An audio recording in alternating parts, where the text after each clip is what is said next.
Good morning. Welcome. And, congratulations. You woke up for another day here in Western New York.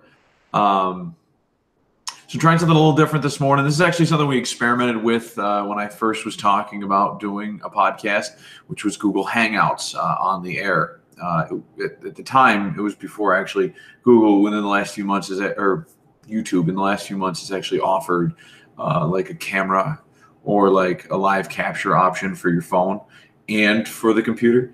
So and actually the phone came first, and then they added the live camera to the computer, which was a broadcasting software they've kind of built in. Before you had to get your own. A lot of people used open broadcast software. But the only thing they did offer over a year ago was Google Hangouts on the air. So essentially you take your Google Hangouts on your phone and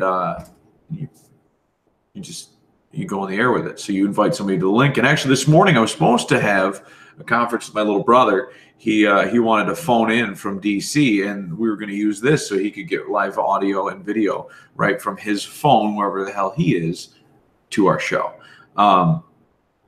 But he's not responding. So I figured we'd go through and see how this video turns out with this. We don't have all the little gimmicks, the Life22 at the bottom, the lower third, the images, starting screen, things like that. So this is a really good app for, like video conferences. And I'm sure there's other things that I can mod to it. I just haven't played around with it enough. So, but yeah, that's how we're doing this morning's podcast. So hopefully he joins us. If he doesn't, we'll catch him on another day. Another wholesome fill in to the channel. With you listening to me in your morning with the morning Americano. We should call it the Americano. It's America. So yeah, I had a list of topics to talk with him about, so I did do my homework. I'm not going to throw them at you guys without having someone to banter back and forth with. So let's start out with our normal shtick, which is please subscribe to the channel. That's where you get notifications when I'm going live. And also, in addition to subscribing to the channel, you should also comment below. We still see no one commenting. What is wrong with people? Come on. We need to know what you would do with the Mega Millions. All right? And we're not going to know that until you comment below. Update on our son Lennox. He's doing well. They've moved him to a new section called the pod room, which is great. It's the step up. They've pretty much put him in a room with multiple babies. It's kind of like when you're in the hospital and you don't need that one-on-one care, where you have to have a privacy aspect to it, and all the machines are dedicated to you. This is a room where they've got kind of like stations or cubicles, like in a normal hospital with the partition dividers and stuff like that. So, which is a big step. It's the getting them ready to go home room is how it's kind of been loosely described to me. We've got they've got him off the oxygen. He's breathing on his own. And last week they started bottle feeding him. So that's a good sign. So he's gaining weight, and he lost a little, he gained weight and then he lost weight, but now he's gaining weight, and they expect it to continue to increase gaining weight just because he has switched off of the fake umbilical cord and is milk fat, which is kids pack on the pounds with that formula. So which is great. So that's the update on little Lennox.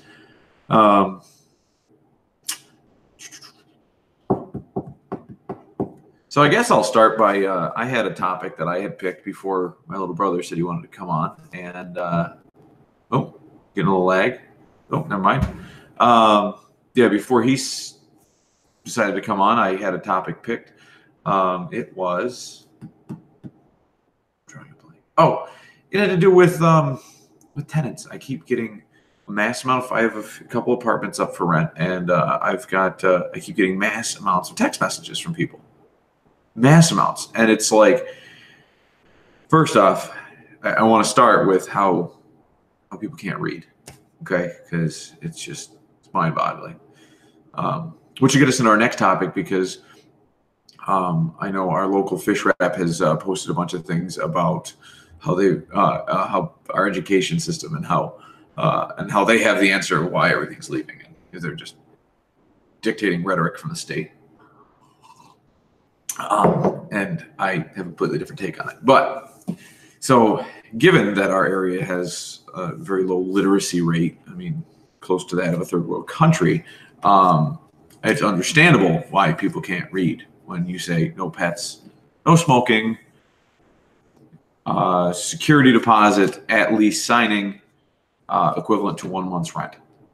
And that word equivalent must get them hung up on it or something. I couldn't tell you, but it's just it's aggravating.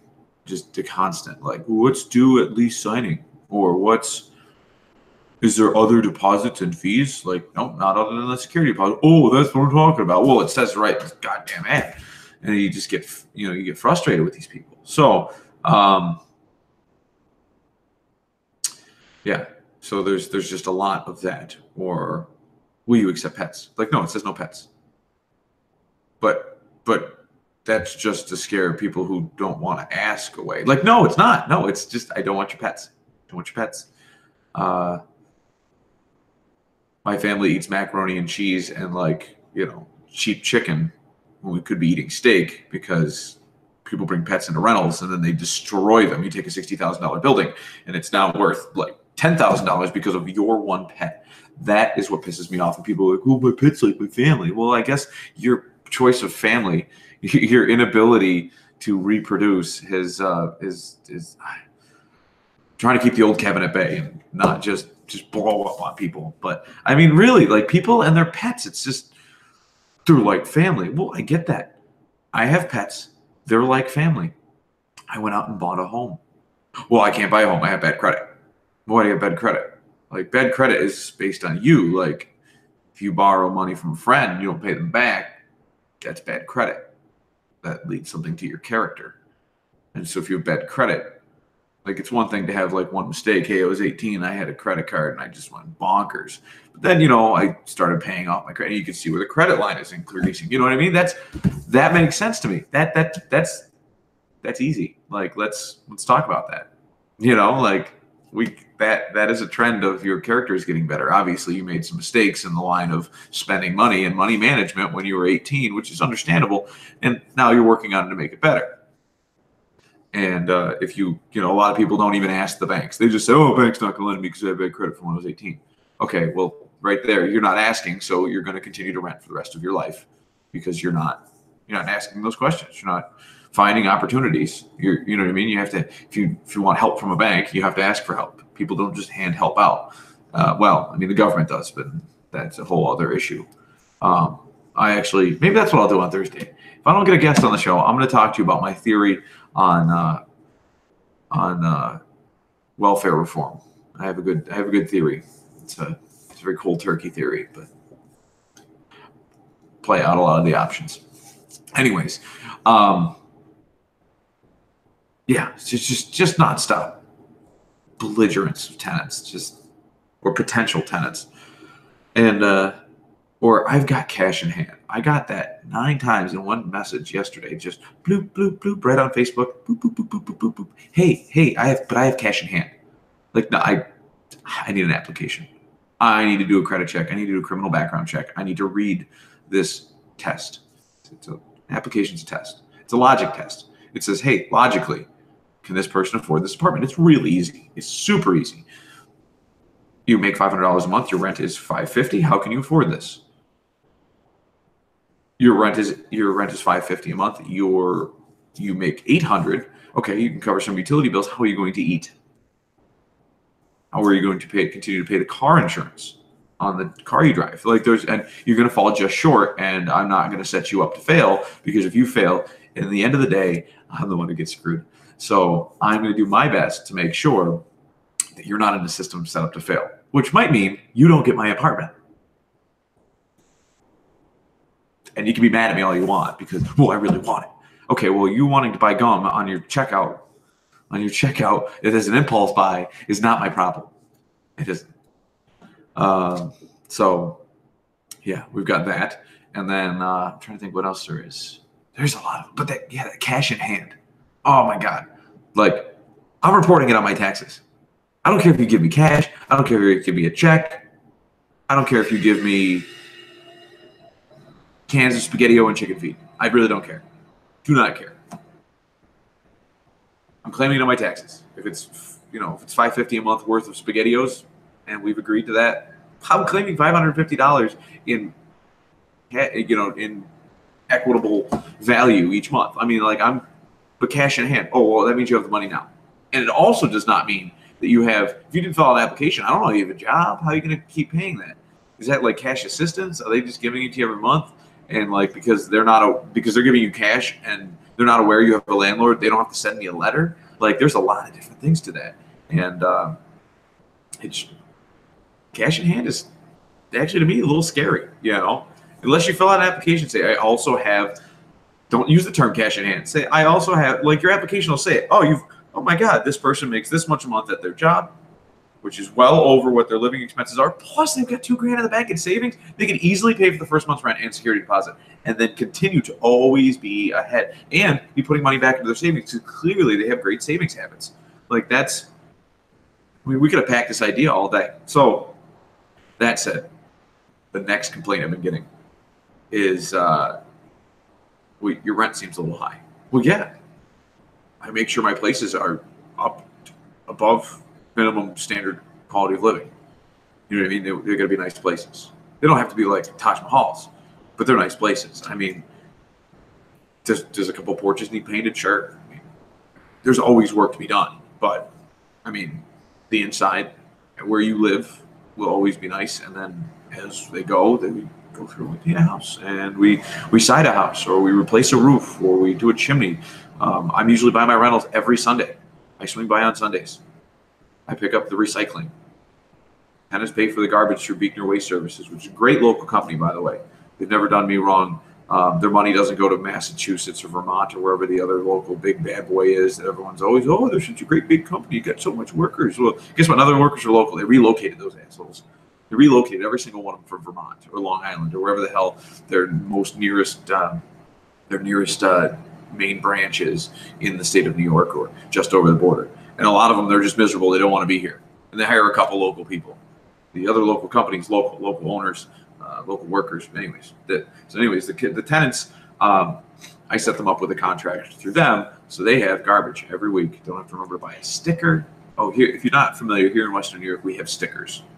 You're gonna go to grocery store, buy a sticker to put on your trash bag, and you buy a sticker color coded to whatever size trash bag. Put out. Just one more thing you have to do during the day. Yeah.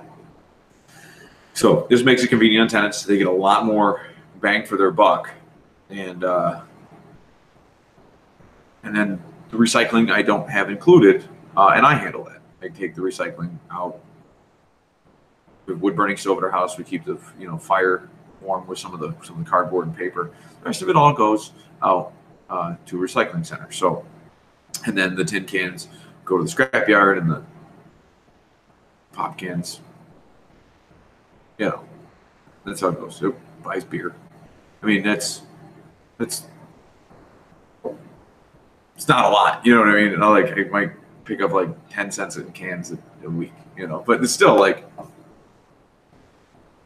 you go through and it's those little things. It's but I get to walk my properties every week. And I walk my properties every week.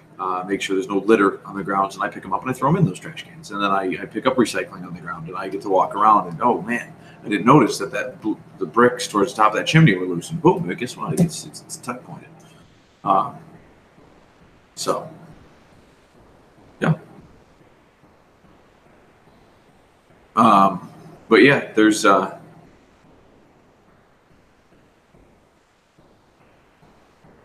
so. Nice places. Getting back to it. Nice places. I lost my steam. Lost my roll. So because they have to be nice places, and pets do all of that damage that I earlier described, and because some people have ruined it for other people. So if the last guy said, "Hey, I'm going to have a pet, and I say, I really wouldn't like you to have a pet, but if you must have a pet, and I have made exceptions, those are the people that screw me. 9 out of 10 people, their pets are destroying apartments. 7 out of the 10 people will give you a shtick. Like that 3 people will give you a shtick about how their pet is different than all the other pets, right? So we're back to our one guy. The one guy who has the pet and gives you the shtick usually proves the system wrong, right? Like the other 9 people. These people, they'll not defend their pets at all, but they won't have their pet, or they'll move their pet in. Those, you know what I mean? And then you get those 2 people that will fight tooth and nail that their pet is the best pet in the world, and their pet will do more damage than a bulldozer. So those people, though, ruin it for that one guy. So the person that actually is legitimate and a clean pet owner, what happens is that the price of the rental ends up, over the long run, having to go up. In essence, to cover constant, like, it's not even constant mistakes on my side. Like, if I rent an apartment to a guy who doesn't have pets and then he brings pets in and I'm unaware of it, and those pets do damage, like, people without pets have to pay the price. You know what I mean? It's just one of those things. Like, you have to hedge. You can't increase your rent prices so much to the point that it doesn't, like, that nobody wants to. Still no notice from Kyle. That nobody wants. You know what I mean? That, like, nobody wants it. It's too high for the market. But there's also a scarcity in our area where rentals. I mean, there's that guy that's going to rent you a crummy rental, and there's the guy that's going to rent you a decent rental, and there's a good niche for that in our area. And so that's where we're kind of. We don't stay vacant very long.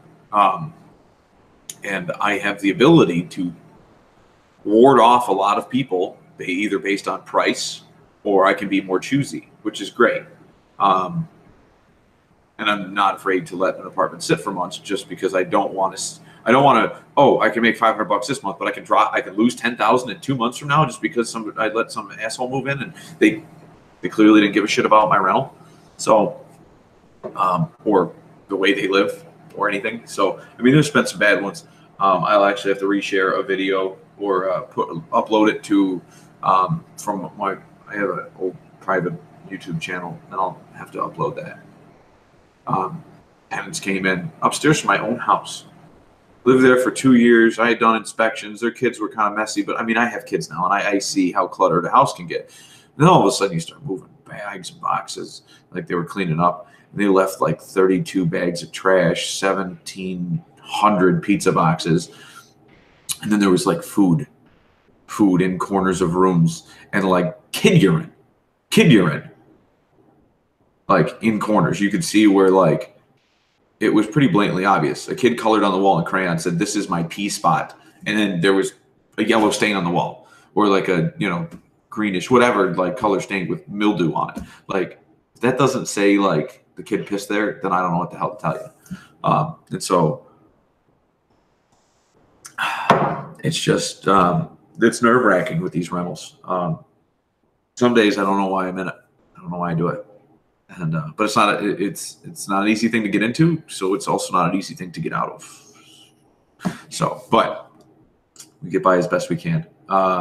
And to that point though, I mean, where like, I could get that same apartment for $300. Like, yeah, I'm sure it's in a shack in the middle of the woods, and there's not modern amenities like natural gas that comes and pipes into a machine that turns it into heat all by itself on a thermostat. So when you're at work, it turns down lower. When you get home, before you get home, it's already up. I mean, everything is automated now.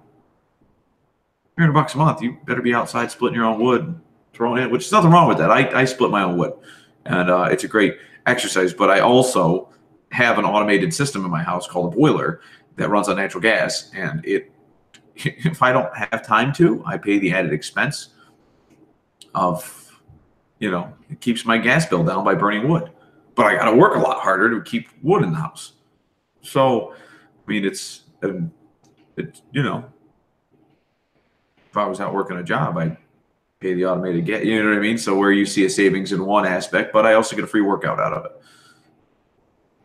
Makes me feel more down to earth, I guess. So, I mean, I'm not here to defend my wood splitting and burning habits, but I mean, but if that's your sole source of heat, and then your apartment freezes, your landlord's gonna be pretty pissed when all you have to replace all the water lines in the well house and all the stuff having to do with your water. Maybe it's a wood boiler, and you stop feeding it. Well, guess what? The boiler cracks, and those are easy, not pretty to replace. So, I mean, there's a lot of different things on that, and yeah. So, I mean, it's a pain in the butt. I don't look forward to telling people no, but I have to a lot of the time because I'm not going to make my kids go hungry so that somebody can have a dog for a day, a month, or two. But yeah, that going back to it though, they do bitch about the command for a higher price, and it's like, my place is nicer than the other place. You know what I mean? Oh well, this is nicer about the other. Okay, great. Oh, they got one point on me, but overall, my place is slightly nicer, and I make everything easier. And I also have to hedge against bad eggs. Bad eggs. The bad egg factor has to play a role in your rental commanding price. So when you're commanding a rent, you have to take that, just like you break it down. You want to break it down by all your bills. You got your estimated repairs and maintenance, which is your bad egg price. That can be right in that category, the bad eggs. Okay, and you go to property taxes, mortgage, insurance, utilities if you have them included. Like those are variables. These are usually set the same. Slight increases on your taxes, so incrementally over New York State. So as taxes go up, rental prices go up, and people don't see the difference. They think it's, and there's rental inspection fees in our area, thanks to yours truly, which increases the housing market.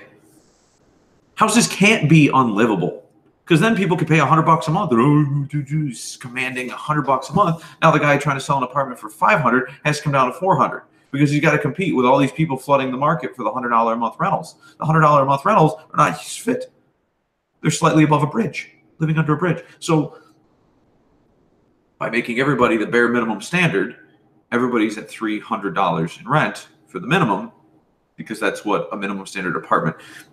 And that number is probably off, but $500 for a single bedroom apartment, $400 depending on the scenario, how small it is. I mean, right in there would be your bare minimum for renting an apartment. And a lot of people are like, oh, $675, but I include everything but your gas or everything but water. You know what I mean? It's one of those. So, but in my little scenario here, if you bring everybody from the $100 a month to the $300 a month, so the guy that's charging $400 really could be charging $500 or $550, which is what it's worth. And then you don't have this, I'm the landlord and I'm broke all the time. Part of it could be lack of experience, which I've been a victim of. Lack of experience with dealing with tenants, because I've had guys show up in a suit and a tie. You want to talk about, like, I wasn't experienced enough to know that guy in a suit and a tie was actually a dope. Luckily, he screwed up, and I was able to check his references, and it was one of those things like, okay, so this guy doesn't have a job. He just wears a suit and a tie to rental interviews so that he gets to the apartment, and his main mission in life is to destroy rentals and destroy landlords. Like, he is like the Lex Luthor versus Superman, right? Like, so, but yeah, they're able to command a higher price, and then they don't have that issue. So there's the lack of experience, competition in the market, scarcity plays a role, which feeds in with competition in the market.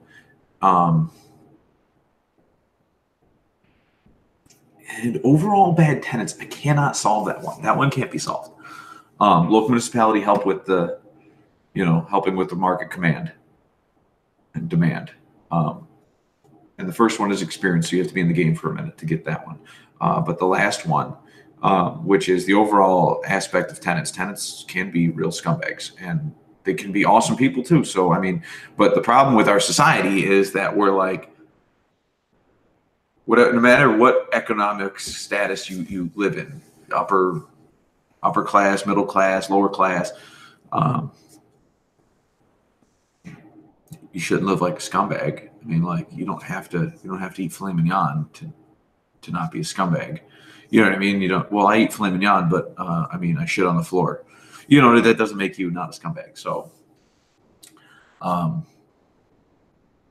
yeah, that's where it comes down to.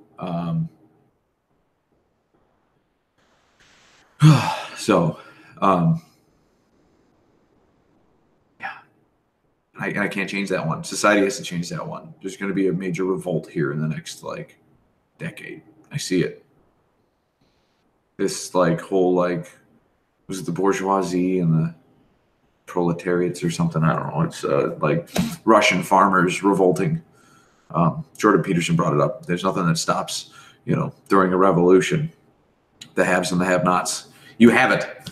And I have one more a spare ox wheel, a cart wheel over you. And, but you get killed over it because that person has just even an increment more than you. That's, the mentality that's probably going to happen. But it's one of those things that has nothing to do with what they're killing people over. It's ridiculous. But, I mean, there's a lot of people that just like, I want to do flooring, so I bought cardboard boxes. And I spill and I don't clean up after myself. Like, people don't give a shit. And it's depressing. But it also weighs on the landlord market. Because when you have people that don't give a shit, they don't give a shit where they live, they don't give a shit what their apartment looks like. So hedging against them with a price in a nicer place, you get to make that experience decision that this person is not the person for your apartment. The price usually awards them away because they don't give a shit. They'll pay $100 a month for an apartment that has a leaky roof because they just put a tarp over in the corner of that room. So their hoarding possessions doesn't get wet. So I believe I will step over here for just 1 second. All right. So all right, I'm back. So there was an article in our local fish wrap talking about education leaving the state, and oh my God, what's going on with it? Oh, it's probably in Sunday's paper. The first one was Sunday.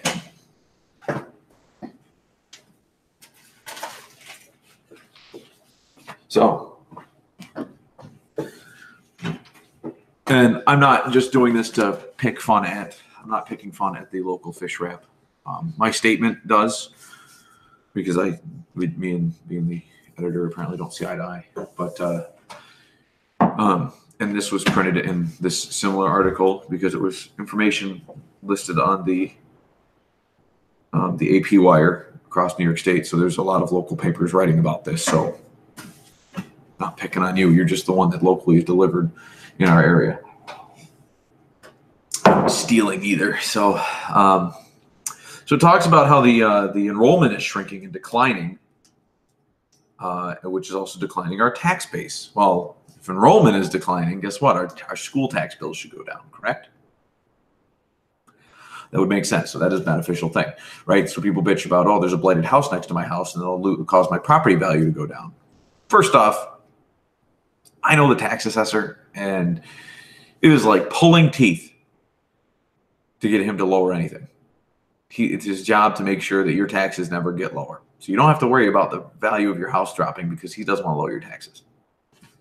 Like, I've done it. I've tried to get taxes lowered on houses that I bought.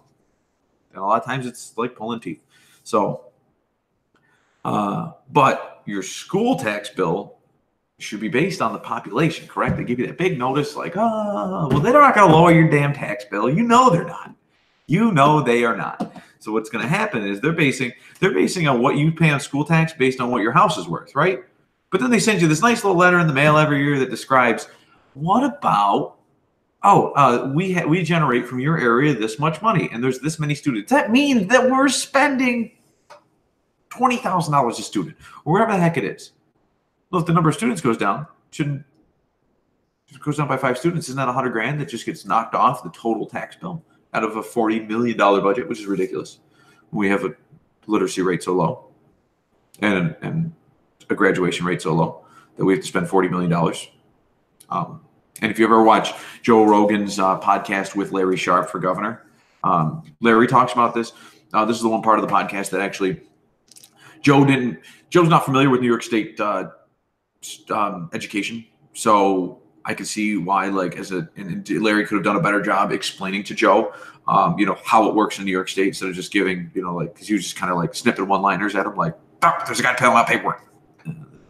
This was lost in translation a little bit. But, I mean, Larry talks about this, like, if you're from Western New York and you don't have to have, like, somebody explain to you how it works, then it was pretty spot on for what actually happens. We pay $100,000 a year, or 80 to $110,000 a year to have an administrator, and multiple administrators, paperwork filler outers for the state. You know what I mean? Like, you have to fill out a building permit to build an addition on your house. Well, imagine if you had to pay some guy full time to live at your house to fill out building permits when they came in.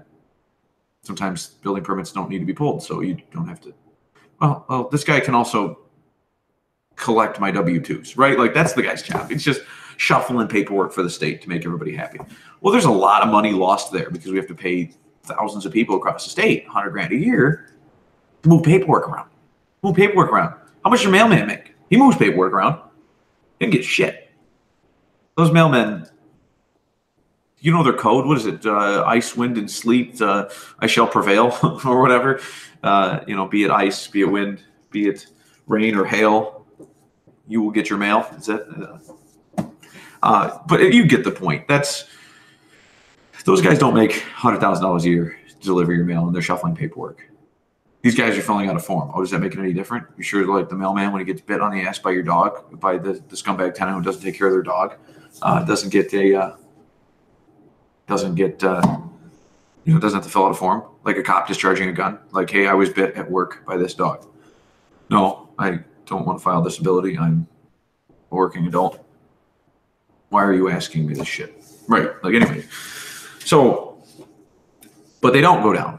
And I've explained this to people time and time again, that your tax bill is used to buy the bare necessities of your county and city and town, whatever, government. And then there's the school tax, because you got your county tax bill, you got your school tax, or your state or city or town tax bill, and then you have your school tax bill, which pays for school taxes. It pays kids to go to school. And then you're an 80-year-old lady, you get a star exemption. That's why they give you these exemptions on the thing, because you're 80 years old. You don't have any kids going to school anymore, but we still want you to pay something, right?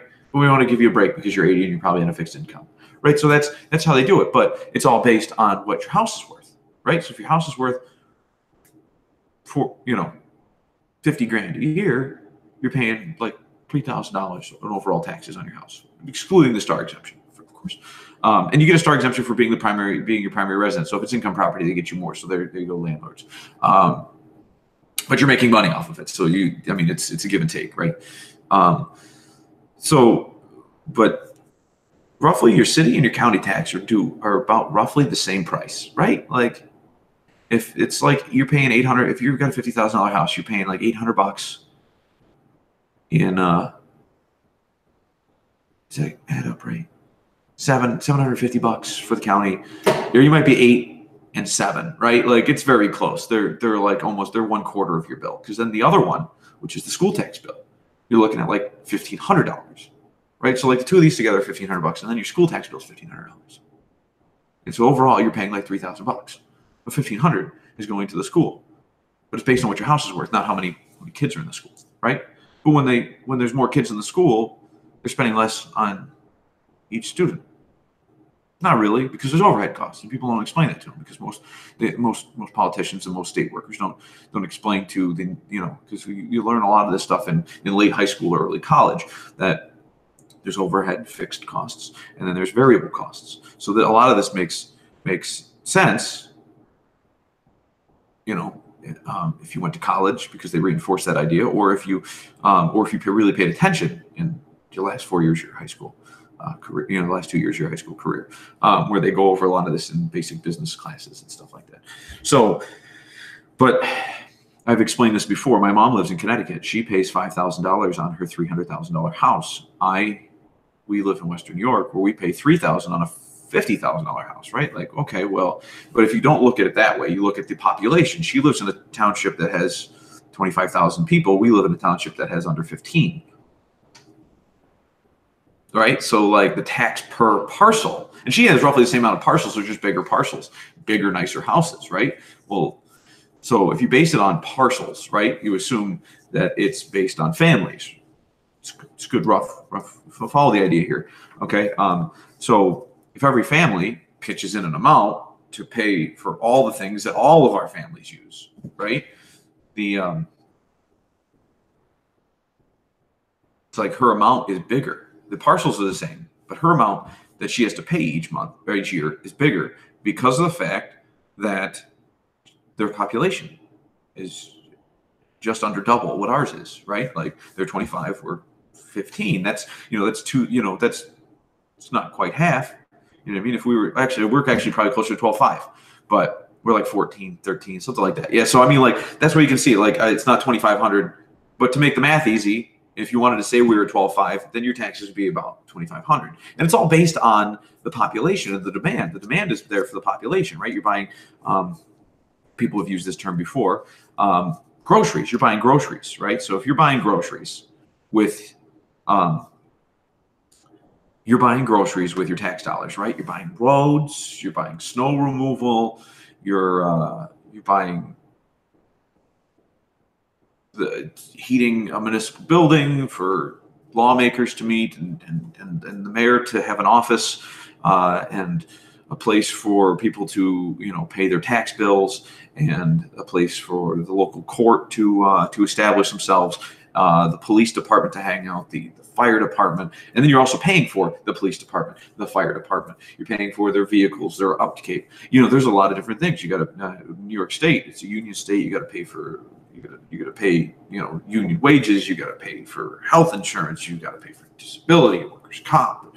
You know what I mean? And so the taxpayer pays the higher amount. If you're a small business owner, like you think you got it bad, like they ding the municipalities are a deeper pot, so everybody's taken from them. Well, guess who pays that? You and I, the regular taxpayer. And so what happens is that you're spending in a population where we're 14,000, 15,000. You're paying $3,000 a year for your house to pay those groceries on 15,000 people. And if my mom was living in a place with 30, she'd be paying $6,000 because it's based on the population. What happened, like that's the demand to have your taxes at a certain level is based on the population. What you pay taxes, how they tell you pay taxes on is based on your property value, right? So all they do is jockey up the percentage to meet the demand, but they jockey up the percentage on what the value of your house is worth. So if your house is worth $100,000, in a perfect world, if your house is worth $100,000 instead of $50,000, but you have the same population, your percentage would be in half, right? Like, but I mean, it's New York State. They don't want to do that. They don't want to do that. They're like, oh boy, extra money, right? So, I mean, and that's the downfall to it. That's how the system is set up, but that's the extra downfall to it. Give me 1 second. Hey, honey, doing the podcast. What's up?